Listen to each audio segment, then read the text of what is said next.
recording the oral history of Edward Goeppinger, B Company, 17th Armored Infantry Battalion, 12th Armored Division, taking the interview at the 69th Annual Reunion of the 12th Armored Division, Saturday, the 25th of July, 2015. First, sir, I'd like to thank you for sitting down with us today. And where we start is, well, at the beginning. Tell me a little bit about where you grew up, how old you were when the war started, and how you came into the Army. I was drafted in April 1943, inducted in Pasadena, went to basic training at Tyler, Texas. From there I went to Texas A&M under the ASDP program, and after that was closed down, I joined the 12th Armored at Camp Barkley. So, tell me a little bit about your memories of Camp Barkley. Terrible. A lot of rattlesnakes, and we'd be camping out, and a lot of tanks cutting across the territory. A little bit dangerous living. So, from Camp Barkley then, up to Camp Shanks, New York, and the trip across the ocean. Right. Had you ever been on the ocean before? No. Can you tell me about your experiences? My experience was it was 2 weeks too long. And I remember in the Empress of Australia, our transport ship, the food was terrible. A lot of limey boiled mutton and potatoes and terrible living conditions. And it was really a struggle just getting across the Atlantic. Then, of course, to Tidworth Barracks. Yes. Cold. Dreary. Not much fun.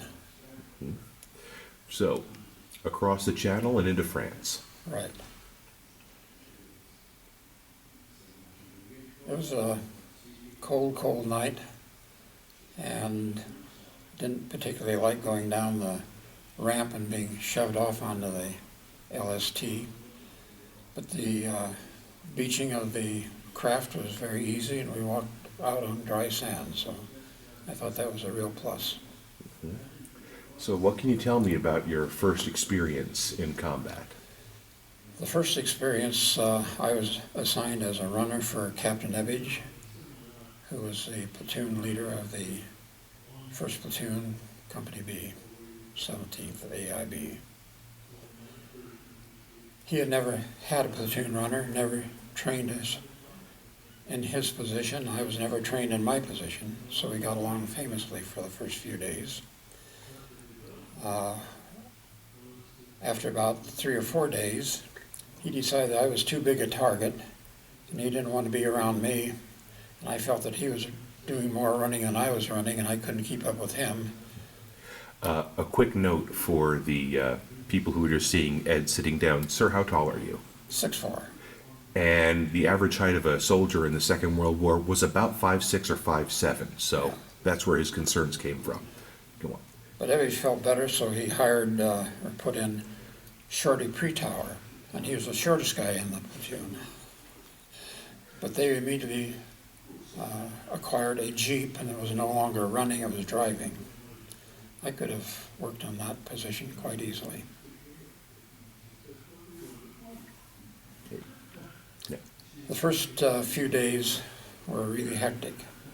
We arrived in Rohrbach, our first town, and my first duty was to run forward about a half mile and catch up with one of our platoons and deliver a message. So I walked down the street, a hand reached out and jerked me into the house, told me to shut up because we had a German machine gun nest in the back of the house. So I was forced to stay in the house and not make my return to Captain Ebbage at the CP. When that happened, Ebbage became worried, so he came down to see what happened. He too was jerked into the room, told to be quiet because, gave all the reasons. Then Ebbage said, well, let's get out of here. Let's go back to the 17th CP. As we went up the road, just ahead of us, a wire laying crew from A Company was hand grenaded. 2 men down, 1 man still standing. Ebbage picked up 1 man, I picked up the other man, went pushing back up the hill with 1 man each over our shoulders, and delivered them to the medics. Later that evening, or actually early the following morning, as we were sleeping on the floor in this very little room, probably about 12 feet square, there were maybe 6 or 8 of us sleeping on the floor, and ka-wham! The Jerry put a round right through the building to take out a tank destroyer that was in back of the house, not of our 12th Armored Group, but another support group. They didn't have enough energy in that round to penetrate the tank, but it did have enough energy to bust through 2 walls, and none of us were injured. Just amazing, amazing. So the next day, as we made our assault on the German barracks, we had several other rare occurrences. One was that while we were making the assault, our own tanks started to fire. They thought we were Germans retreating. They were off on our flank, and they were firing, and all of a sudden shouts went out, "Ceasefire, ceasefire." So that was all quieted down, but they took out 4 men, which was really tragic. After that, we were on an assault, and the Germans pinned us down in the late afternoon, and we had not taken any night clothing or heavy clothing, so we're out in the open, just in our regular GI woolen clothes, and we had to sit out there all night long in whatever foxholes we could dig through the icy crust of the ground. About a quarter of the company got frostbite that night and were evacuated. The rest of us had a real need for snowpacks, the insulated boots, which were brought to us immediately the next day because Captain Ebbage made the command that if we didn't have the boots by a certain time, we're going to pull back. The next day we were still trudging through snow, and finally got to the town of Singling. And as we read over some of the past history, this was sort of a critical crossroad area that the Germans were trying to retain without telegraphing the fact that they were getting ready for the big strike of the Battle of the Bulge. At the time the Bulge took place, we were possibly the closest armored division to the Bulge. But in going into the town of Rohrbach, we replaced portions of the 4th Armored Infantry, and they had gone east. But when Patton had the word of the people that were stalled out in Bastogne, they were given the orders to make the recovery of the troops in Bastogne. So we were lucky enough not to be assigned to that particular assignment. After we had that little episode, we next moved towards Haguenau, and we were stationed there several times during the war, once before and once after Herlesheim. So we were again facing off against the German frontier, not knowing where the Germans were going to strike, not knowing what the issues were with the oncoming battle of Operation Nordwind.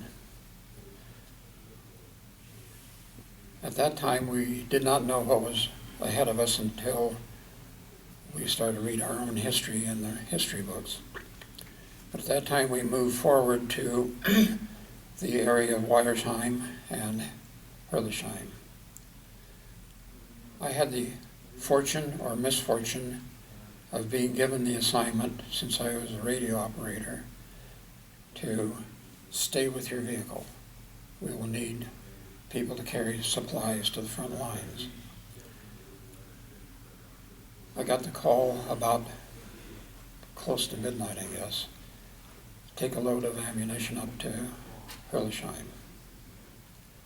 Had no idea what the conditions were up there, and only given a rather general direction.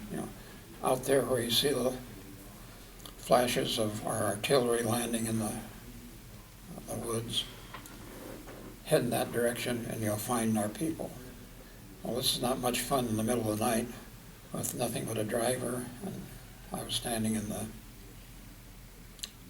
tanks, or the half-tracks command circle.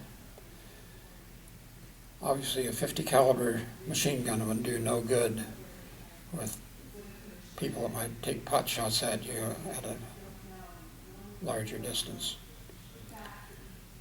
We got up there, unloaded. Our people were ready to receive the stuff. They unloaded it. And we later learned that what we were really doing was trying to deliver additional radios to 17th headquarters that was boxed up in Herlisheim. The timing seemed to be off. There was no reason for us to go up there with radios, because battalion headquarters had already put a couple rounds through their radios before their capture. So from my standpoint, the trip was unnecessary. But then in later years, I wondered, why didn't they take pot shots at us with the 88s? Because we were right in the shooting gallery. And I later figured out why I think they did not take shots. They had a forward observer 100 or 200 yards in front of our lines, and they knew their men were closing in on our people. So they held off taking shots to the vehicle, knowing that they could capture all the stuff that we were delivering to the front lines. We put the gas pedal to the metal, got out of there as fast as we could, and all of our guys that were helping unload and picking up the ammunition for distribution captured. Some of the guys who were captured wondered why I was not in the crowd. And just by a matter of minutes, I was out of there and back to Weiersheim. Pretty lucky guy. The rest of my squad, they made the entry into Herlisheim, and before the battalion headquarters was captured, Captain Nebbage had the sensing there were too many people congregating in one location. He pulled out and formed another sort of defensive line behind the battalion headquarters. When the battalion was captured, Ebbage and the guys from my squad exited and headed back towards Weiersheim. But they were in the thick of it, and with all the luck that I needed, I missed all of that. Where do we go from there? Well, let's see. Directly after Battle of Herlisheim, the division is re-outfitted in time to serve in Colmar. Well, part of the outfitting was when we were located right against the Rhine River at a town by the name of Bruch-Wickersheim. I believe I have that right. And the night before we were to pull out for Colmar, our resupply of personnel and a new officer came to our location about midnight. About 6 o'clock in the morning, we loaded up in the vehicles, formed a column of vehicles to pull out of town, and the Jerry spotted us just across the Rhine. And our newly minted lieutenant had joined us, was sitting on top of the gun ring in the half-track. The Jerry lobbed a mortar shell pretty close to the vehicle. Gave him a little shrapnel in the back. So after having served from midnight till about 6 o'clock in the morning, his total service, he was wounded, Purple Heart, battle star, evacuation. That was his whole career. So from there it was on down to the Colmar area. And when we reached Colmar for the first time, we saw motion picture cameras, the newsreel. We thought, oh, this must be big. And sure enough, we saw the French coming into town, and we were coming into town. They started to celebrate. We had a mission. We just kept going. And we went back to where the French had been, but they apparently swung around all the major towns and places of resistance. Going into the second Hurlesheim pre-Colmar, we were able to mount our attack early in the morning. We had snow overnight. Things were bitter cold, snow on the ground. When we made our turn off the main highway to go into second Hurlesheim, the lead tank was shot right at the overcrossing of the railroad track. And the Jerrys had zeroed in on all the key points with their mortars and artillery fire. Unfortunately, they caught our whole battalion off of the road, out in the flat, cold, cold morning. Our own tank stuck at the railroad overcrossing, and no way to get around other than going over the tracks. There was already a line for machine gun fire right down the tracks. And we took heavy casualties at that point. We found out that we were also being ambushed from the rear by snipers, as well as trying to face an impossible attack over the railroad tracks and into the town. So we were sitting ducks, and for our platoon, second Hurlesheim was actually more deadly than the first Hurlesheim, as deadly as it was. Fortunately, the town was quieted rather quickly after we got into the initial buildings, because one of our tank units sensed the mess that we had in the main battlefield, and they went around to a side entrance and started to clear the town immediately. After that, we had a respite for a short time in a sanatorium. And that was a time when we were running patrols back through the Vosges Mountains looking for straggling elements of the German forces. We suddenly had a command: load up and move out in 10 minutes. Well, half our people were out on patrol, and half of them were sitting at the second floor of this building, cleaning their rifles and parts all over the place. 10 minutes, you're moving out. Whatever's in the vehicle moves out. Whatever stays behind, stays behind. So we made that pull out, and that's apparently when we had the instructions that we were going to join the Third Army. We spent a few days recouping our senses and getting our stuff together and slowly moving up towards the north, towards Bisch and some of those towns, and swinging around what used to be the point of the bulge and heading up towards Trier. Pretty much uneventful getting up there, But as soon as we got up there and had the word where we were going and how we were going to get there, it started one of the most hectic times of my memory of the entire war. It was night and day, night and day, night and day. There was no stopping, no sleep. If you slept at all, it was either standing up or curled up on top of the other 9 men in the half-track, which isn't much sleep at all. But there were battles going on at night, in the daytime, and it was hard to save up your energy and your focus long enough to keep mentally alert and have the urge and the power to go after the Germans.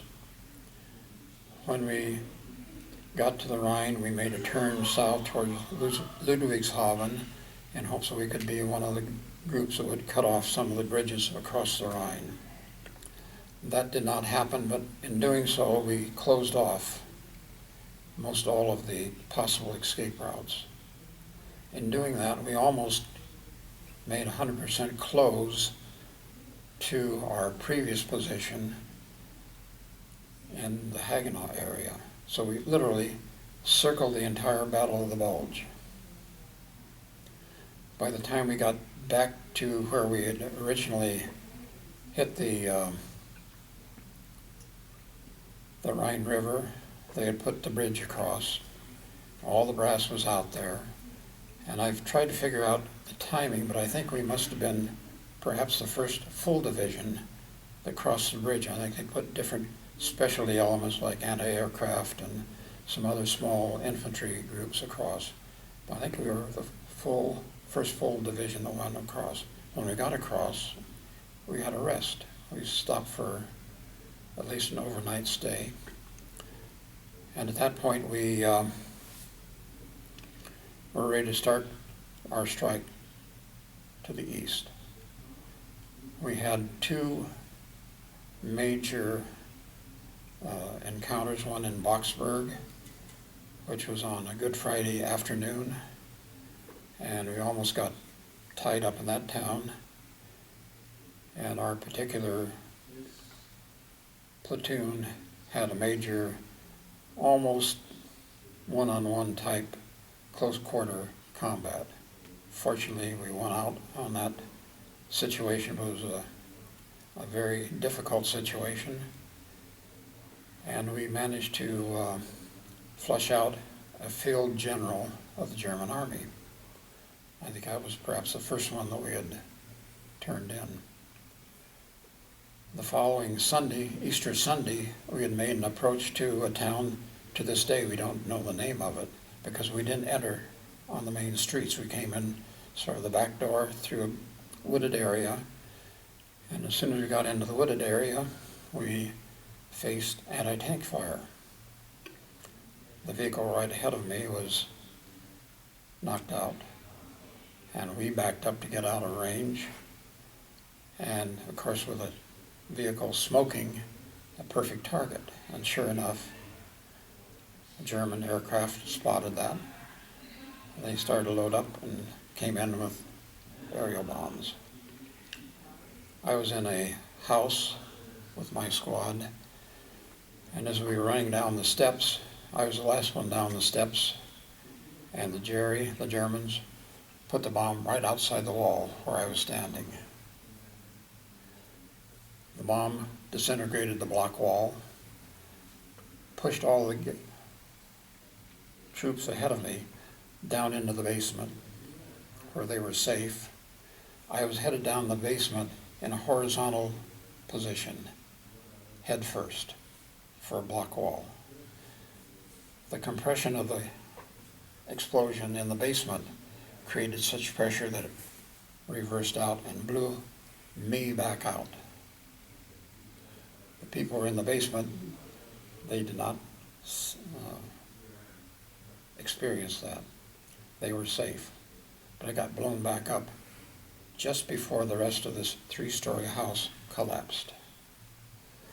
The bomb took out about a half or 2/3 of the 3-story house. I was the closest one to it. There were 2 other 12th Armored guys that were injured out in the field, maybe 30 yards, 40 yards away. And as I came out of my deep sleep, I don't know how long I was laying there, had to be at least 5 minutes. I looked up, blue sky, Easter, blue sky. I must be in heaven. I made it. And then they started to come to, and I thought it's so peaceful and quiet. What I didn't realize, eardrums were popped. And then I started to think, this may be the beginning of a counterattack. Unfortunately, I was right, but it wasn't right away. I had enough time to get out of there, and the whole platoon was ready to leave, and as we left, we were literally chased out of the town.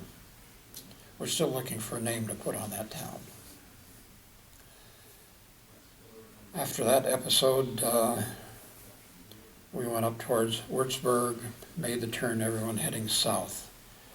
And as we traced some of our paths, we found out that we were actually making circles, literally burning up time while other units were coming across, and we could go south through central Germany, almost like abreast. And they didn't want us to get out ahead because it would take too much of the brunt of the damage of the Germans defending their country. So from there on out, it was, again, a night and day situation.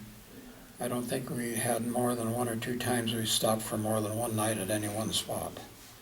And if we could clear a house or a town without blowing it up before we got in there, we were looking forward to a good night's rest. So as we took towns, usually 2, 3, 4 towns in a day, towards the end of the day, the word would go out, let's try to save this town, we'll stay here.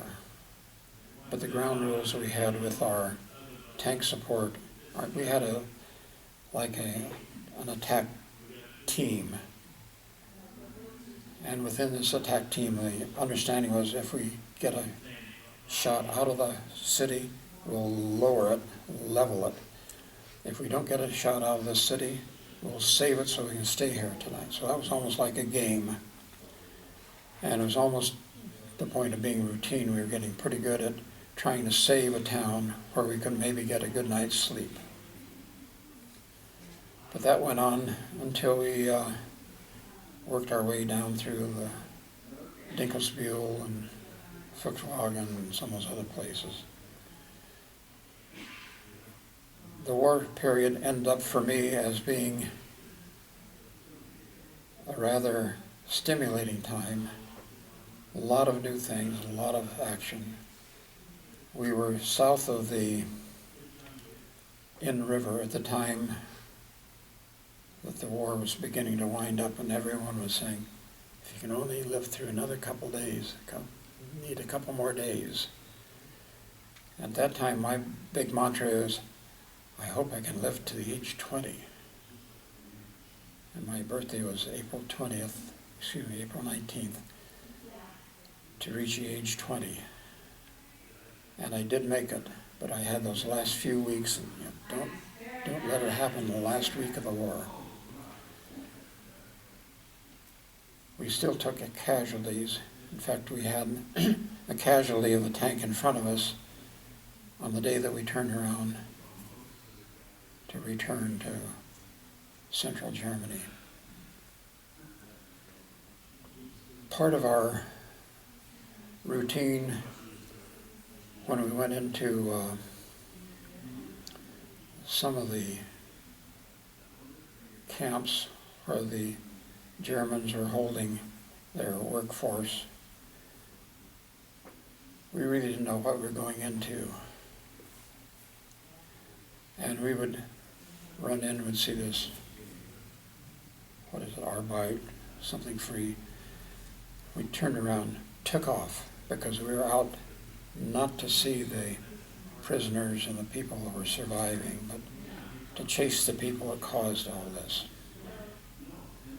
part of the bounty that we did recover that we thought was a plus was the surrounding and the coordination of the capture of von Braun.